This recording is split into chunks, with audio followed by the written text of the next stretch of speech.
พี่น้องโดนแล้วเนาะบ่ได้เฮ็ดคลิปวิดีโอมื้อนี้ก็เลยมีเวลาก็เลยมาเฮ็ดคลิปวิดีโอสั่งเครื่องมาอีกละสิเอามาให้พวกแกเบิ่งมีหยังอยากได้รองเท้าผ้าใบใหม่สักคู่ดูว่ามันสวยดีบ่มีเดียวบ่มีกันสั่งแค่เครื่องชอบมากเลยเป็นสีวิดีโอบ่ได้เอาลงโดนเลยคลิปบ่ได้ถ่ายนะมันเทื่อก็เมื่อยนะพี่น้องบ่อยากถ่ายไปลิ้นอยู่เดี๋ยวขี้ข้านจกกล้องมาถ่ายที่ไหนจะเบิ่ง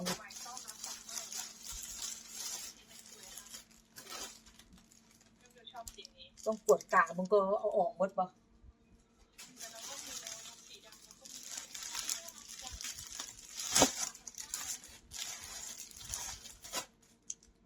บ่มีเวียกบ่มีการนั่งสั่งแต่เครื่องเดี๋ยวนี้ขนาดว่ามันโซนแล้วน่ะ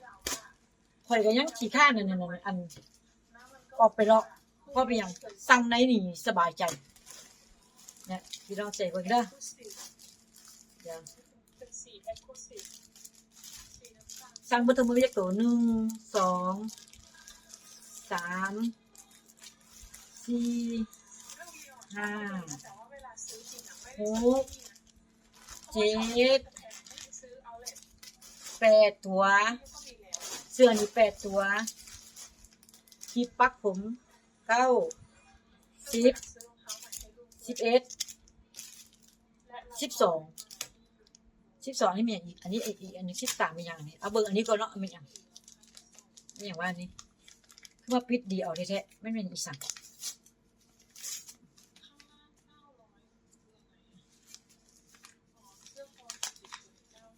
อ๋อพี่น้องใครจะว่าพวกเจ้าฮ้อนทิศแล้วนี่เนาะใครแต่บ้านข่อยมีแอร์ข่อยสงสารคนผู้ใดบ้านข่อยบ่มีแอร์เนาะฮ้อนอีหลีเด้ฮ้อนจนสิเป็นสิตายอีเด้คนตายหลายแล้วคนอ้วนคนหยังอ่ะนะบ่ใครแต่ว่าบ้านข่อยมีแอร์โอ้ข่อยเบิ่งแล้วข่อยอกไตข่อยเบิ่งก่อนเด้อเบิ่งถามบ่ดีเนาะอกไต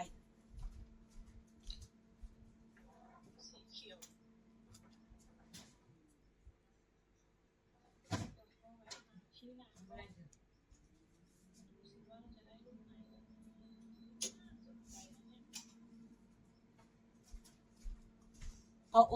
อบไก่ใส่หนูคือจะกินอบไก่แล้วก็ตำบักหุ่งกินนะฮ้อนพี่น้องบ้านข่อยใครมีแอร์เบิดทุบอนถ้าคนบ่มีแอร์พวกเจ้าฮู้บ่เปิดพัดลมน่ะแฮงเปิดแฮงเอ้าเด้ให้บ่อ่ะสิพาให้เบิ่งเด้อตัวแรกตัวนี้งามบ่พวกเจ้าแวะมาร้านแว่นซะหน่อยค่ะอยากตัดแว่นใหม่เพราะว่าตอนนี้นะคะเพื่อนๆก็อายุ48แต่ว่าสายตานี่คือไปเกินอายุแล้วค่ะเพราะว่ามันทั้งสั้นทั้งยาวพี่น้องงามเนาะสีมันนะก็เป็นร้านที่2ที่น้องเพลจะมาตัดแว่นนะคะทั้งแล้วก็มานุ่งผู้เดียวนะนุ่งจนสิบ่เบิดละตัวนั้นแล้วนะตัวนี้อีกสีแดงหมดเดียวกันแต่ว่าสีแดงอันนี้ชิมมันนี่เนี่ยแบบเดียวกันเด้ตัวนี้สีแดงข่อยก็มักเด้นี่โอ้ถึงใจข่อย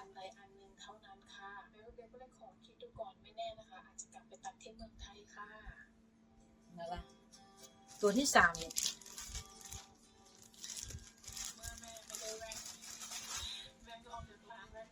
ตัวนี้ลายมันงามพวกเจ้า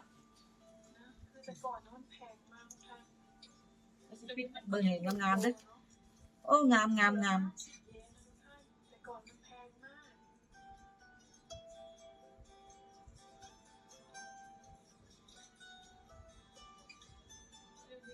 เนี่ยอันนี้ข้างหลังนี่ฮิตไปมันก็ฮิตมาช่วงนึงพอมันเลิกฮิตแล้วงามนะพี่น้องตัวที่3มันอันนี้อีกตัวที่4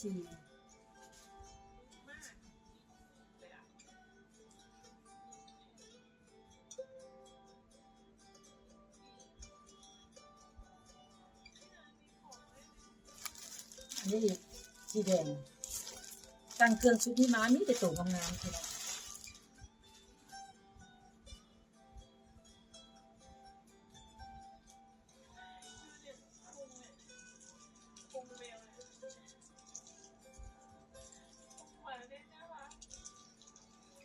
ได้ไปมาโซนก็บ่สนใจกับโซนพอนางซื้อเครื่องใน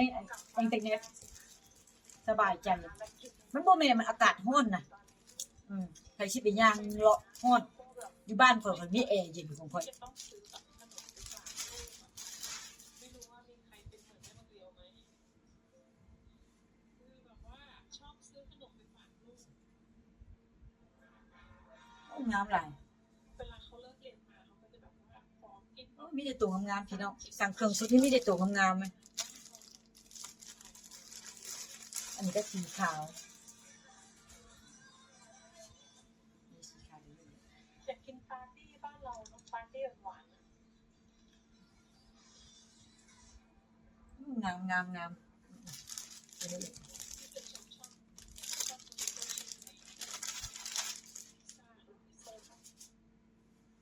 แต่ว่าไม่ อัน อยาก นี้ ช เป็น อบ แบบนี้นี่แขนสั่น เอาสองอันนี้แล้วกันแม่รู้กันไอ้ที่เข้าร้านขนมก็คือไม่ใช่อะไรนะแม่ก็อยากกินเหมือนกันและเราก็ผ่านมาเจอของโปรดคุณย่า 1 2 3 นี่อันนี้มันก็น่ากิน 4 5 6 300 7 ซื้อไปฝากย่า 8ตัว กินอ่ะ 8ตัว อันนี้ไม่อย่าง เนี่ยทำมันเล็กๆอ่ะน่ารักตัวที่ผมกิน ตั้งนี่ น่ารักอ่ะแล้วมันก็น่ากินด้วยว่าจะมาซื้อไก่ทอดร้านโอลิฟชิคเก้นแล้วก็บังเอิญมาเห็นว่าตอนนี้เขามีแบบแคมเปญและดิสคาวน์ ตั้งหมูนี่เขามักใส่ของแบบกรอบมันงาม เขียวหวานอ่ะกรีน ของแท้ว่าบ่เห็นเห็นงามของข่อยเต็มถังแท้ๆของข่อยนี่ ข้าวแกงเขียวหวานลองไหมลองดูว่ามันจะใช้ได้ไหม อันนี้ไม่อย่างนอน เมนูนี้ข้าวแกง เบื่อเลยนะคิดยากๆนี่นะ มันเป็นแกง ตอนนี้ผมซื้อการช้อปปิ้งในออนไลน์ ชาติกัน ม่วนดี มาลองกันค่ะ อันนี้จะฮู้เป็นหยังพวกจัก เรียบร้อยแล้ว อันที่ว่าเขาใส่เสื้อมีคอนะเขาอยากปักนี่ก็ได้นะปักนี่ เราก็สั่งข้าวไก่ทอดแกงกะหรี่เรียบร้อย แล้วอันนี้มีอย่างวัน 740 อันนี้เข็มกัด พอดีว่ามีคูปอง กัด ฟรีเราก็เลยจะมาซื้อใครอยาก แล้วอันนี้ก็จิ๊บ คุณย่าแล้วก็เข้ามา อ่ะพี่น้องแล้วล่ะไปเบิ่งกับอกไก่เหมือนกัน ยากิโซบะก็น่ากิน ต้องเตรียมหีบนี่เดือนหน้าเดินทางละเดี๋ยวอบไก่พี่น้องจะเป็นยังไงโอ้ยมันอันนี้พอจะพี่จะอบต่ออีกหน่อยหนึ่งก่อนเนาะเอาปิดไปเลยไปพี่น้อง เดี๋ยวเรามาชิมดูว่ารสชาติมันใช้ได้ไหมในราคา740 เยนก็อยู่ที่ประมาณ ไอ้บอส 740 เอาใส่เบิ่งแล้วเตรียมหีบเด้อ 120 บาท ข้าวก่อน 120 130 บาทเดี๋ยวชิมแกงกะหรี่ไม่ใช่ชิมแกงเขียวหวานด้วย เอาพี่น้องมีได้อบไก่ใส่เบิ่งเลย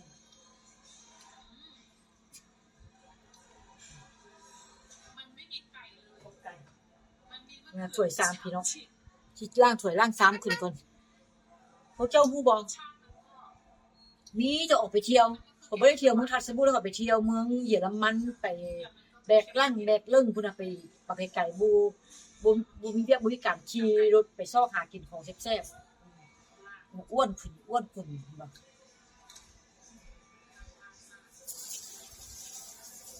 เอาพี่น้องเอาหยุดเท่านี้ก่อนเด้อเจอกันคลิปหน้าว่าสิไปเมียนเครื่องเมียนของก่อน มันจะไม่อร่อยก็ตรงช้อนนี่แหละ อ่ะบ๊ายบาย